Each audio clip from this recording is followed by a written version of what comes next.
It's one of my favorite Zen stories of this monk that goes, he's looking for a quiet place to meditate.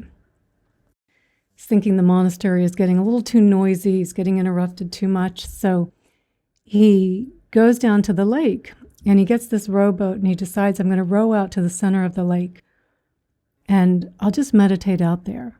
No one will be able to bother me out there. I'll be undisturbed. I'll have a peaceful meditation. So he rows out to the center of the lake and he's meditating for a couple hours. He's very peaceful. He's not being disturbed. And then all of a sudden, he feels this other boat just kind of gently tapping against his boat. And he's a little kind of perturbed, like, there's this big lake. Why is someone's boat hitting me? But he decides, I'm not going to open my eyes. I'm not going to come out of my meditation. They'll just move on. And then a few moments later, a little tapping of the boat again. And he's starting to get a little bit irritated at this point. But again, he thinks, I'm not going to open my eyes. I'm not going to look at them because surely they'll just carry on. They'll just keep going about their time in the lake. So a third time it happens, the boat pushes up against him. Now he's triggered. And he opens his eyes, ready to yell at the person in the other boat. But he sees there is no one in the boat. The boat is empty. And with that, he wakes up to the nature of reality. Because all of a sudden, through seeing the boat was empty, through seeing his anger at someone in the boat, thinking there was someone to be angry at, and then seeing there was no one in the boat, he recognized how everything is arising through causes and conditions.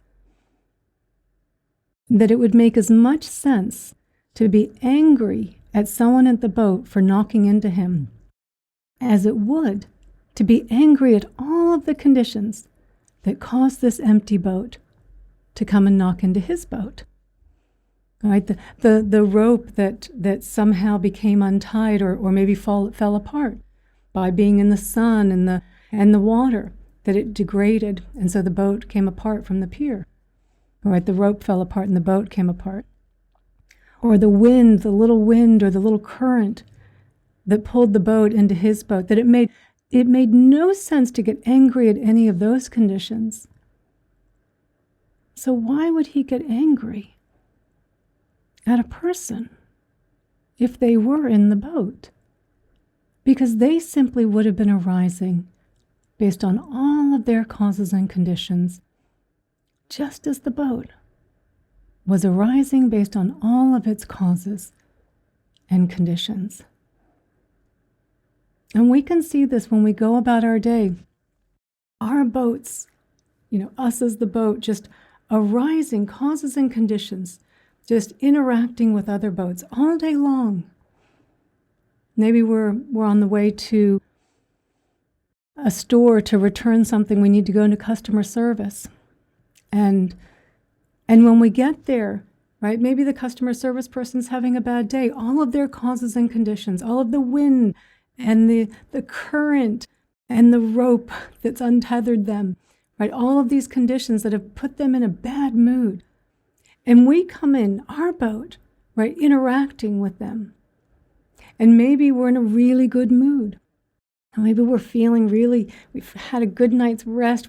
Just before we walked into the store, we get a text of some really good news. And we're feeling really good. And so we're really mindful in the interaction. And we're not blaming them, and we're not angry at them for being maybe unhelpful or for not being particularly kind or polite. Right? It doesn't bother us so much. But then maybe our conditions are a little bit different.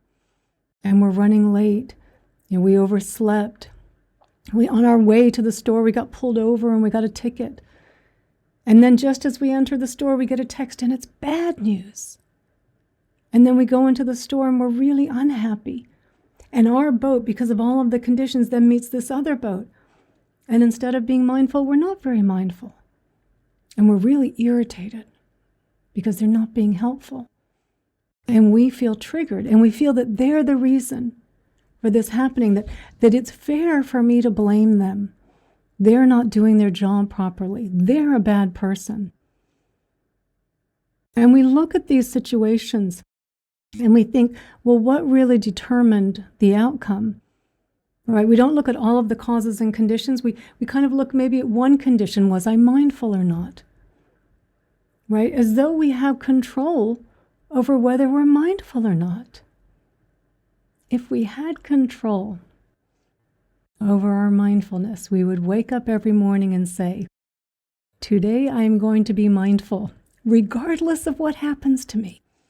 I am going to be mindful. But we know that's not how it works out. Sometimes we're mindful, sometimes we're not, because mindfulness is a condition as well. Just the fact that you know about mindfulness, that maybe you're familiar, in fact, not just mindfulness, you really do know what the practice of mindfulness is. That's a condition as well. Or if we know the teaching of, which is a mindfulness practice, pausing and breathing, right? Instead of reacting like, oh, I've heard in the past to pause and breathe, right? Yeah, that's a condition that is now conditioned this experience. But so often people will say, well, the difference in the interaction was whether I was mindful or not, as though we had a choice in being mindful. And of course, we can reflect. It doesn't mean that we can't reflect on the situation and think about, well, what were the conditions that led to this, right? When I woke up late and I could have paused for a few moments, right? And instead of skipping my meditation practice, thinking, no, I'm already off to a late start. I need more than anything to take a few minutes and take a few breaths here. Or when I got pulled over, to pause and take the breath then. Center yourself, right? Or as you're entering the store and recognizing as soon as you get a text, you're like, I'm already late. I just got a ticket. I'm not in a good mood. I don't have the mental energy to deal with whatever this text could be. I need to pause and take a breath. And then maybe, yes, of course, all of that reflecting, creating new conditions that possibly a similar situation arises. You're going into customer service, you're a little bit harried for different reasons, but that kind of feeling is there. And you remember because of that reflection, because you went over it, because that does make a difference. That's a condition. That's a condition. That's how we break these patterns, by reflecting on it, by listening to teachings, hearing about mindfulness, reminding ourselves about taking the breaths, about pausing in between. Like all of these things are, of course, conditions. And sometimes, a lot of the time probably, we're very mindful. And we feel that little tightening up, that wanting to push back, and we go, oh, this is it. This is what they were talking about in the class, in the Dharma talk, right? That being a condition that we were able to remember in that moment. And take a breath. Oh, this is mindfulness. Great. And it worked. And I didn't react and I didn't make the situation worse. But then other times, there's just no mindfulness to be found. And we just have to go into the suffering. We leave the store, we're angry at the person. There's no personal reflection. They're a jerk. They were out to get me. They should be fired. And we spend all afternoon suffering. Because we're angry at ourselves, because we weren't mindful, because we're angry at the other person. We're angry because we're suffering, and we shouldn't be suffering anymore because we're experienced meditators and we're on a spiritual path, and how can this happen? We think that the deep insights, that the wisdom comes in the peaceful conditions. And of course, we do need a certain amount of peaceful conditions to practice. And we should also remember to not take those conditions for granted when we have them, because we do often take them for granted. But it's when the boats, when our boats knock up against each other. That's where the wisdom comes from. That's where the insights come from, the clear seeing. Not when everyone's being nice to us, not when the customer service goes above and beyond. I mean, it's nice when we have those conditions, but we're not learning anything there. Really, if anything, those are nice conditions. Enjoy them, have gratitude, be grateful. But we learn in the difficult conditions. I mean, Thich Nhat Hanh says, no mud, no lotus, right? This is where we learn the teachings. And it's not that we're saying like taking on additional suffering. I'm not saying that this is a path of suffering, because you're going to have the suffering regardless. It's just, do you recognize in the suffering that this too has a place in the practice? This is where I see, like, as right up in front of me, my suffering, it's here. I can't deny it. I can't avoid it. And this is where I need to remember my path. What am I not getting here?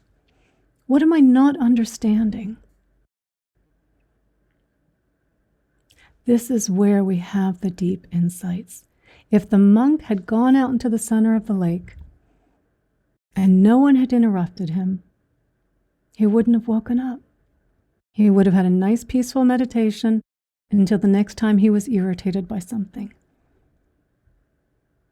We do need a certain amount of peaceful conditions. I absolutely think there's a balance here between having the challenges that can wake us up enough to see reality, that slap us across the face, that sometimes is a boat just plowing into us. Sometimes that's what we need to wake up.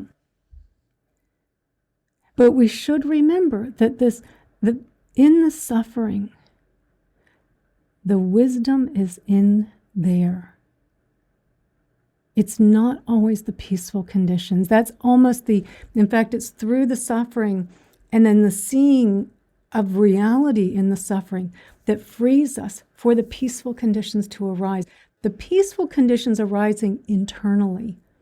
Of course, we experience peaceful external conditions, but that's not wisdom. We want that unshakable peace that we find inside. That is based in wisdom, in clearly seeing. And our boats just have to knock up against each other sometimes. To remember that when we're in our suffering, that being another condition. Oh, yes. This is part of the path, to not fight the suffering, to not think that there is something wrong, that you're doing something wrong on the spiritual path because you're suffering. But to look within there and say, here's the teaching. What am I not getting? The lesson is here. What am I not getting? And just in that, we've taken our attention off the external, that we're angry with someone else, or we're angry with ourselves because I was so unmindful, because I'm not being very spiritual, right? We think we're not being very spiritual in that moment. Again, distracting us from looking, what is it here? What am I not getting? Because as soon as we can acknowledge that, now we're back on the right path. We're looking for it. We're looking in the right place. And inevitably, what we find is what we were angry at, what we were irritated at, was simply a million, billion, trillion causes and conditions. I thought it was one person being angry at me and I could blame them. It makes as much sense being angry at them as it does being angry at the wind, being angry at the rain, at the sun. All of it makes as much sense. But we've got to be able to see it. And we often see in that moment of, it's almost in that desperation in the suffering, when all of a sudden it just all gets pulled back and you go, I see it. I see it. And maybe it's a deep insight, maybe it's not so deep. It's an insight that needs to be nurtured more and reflected on and contemplated and meditated on. Right? But when you have those insights, treat them like gold. Treat them like a precious, precious jewel. And keep reflecting on it and keep nurturing it. Because that is where the wisdom comes from. The wisdom that then shapes the views and the way that we see the world and ourselves. That is where the freedom comes from. Inside. And when the boats are knocking up against us, there's something to learn here. These are the opportunities where you can wake up, where the insights are. Don't push them away. Don't think there's something wrong with you. Don't beat yourself up because you had an unmindful moment. And that's just more unmindfulness, by the way, right? It's just that recognizing, I'm not controlling this either. I'm not controlling this either. And yet, every meditation that you do, every Dharma talk that you attend, every moment, every conscious breath, every moment of mindfulness are all creating these conditions that are leading to more awareness, more mindfulness, more seeing reality, right? It's not that it doesn't matter that we take this extreme side and say, well, if I'm not controlling everything, then none of this matters. No, that's not what it's saying. Every condition plays a role. Every condition, everything you've heard plays a role. Whether it arises in that moment when you need it or not, you can't control that. And when you're in the suffering, when your boat is getting knocked up against by another boat, this is part of the path. Remember that you're not doing anything wrong. It's just to look, to pay attention, to see, what am I not getting here? Not to blame myself, but I'm not getting something. And this is the wake-up call to let me know I'm not getting this.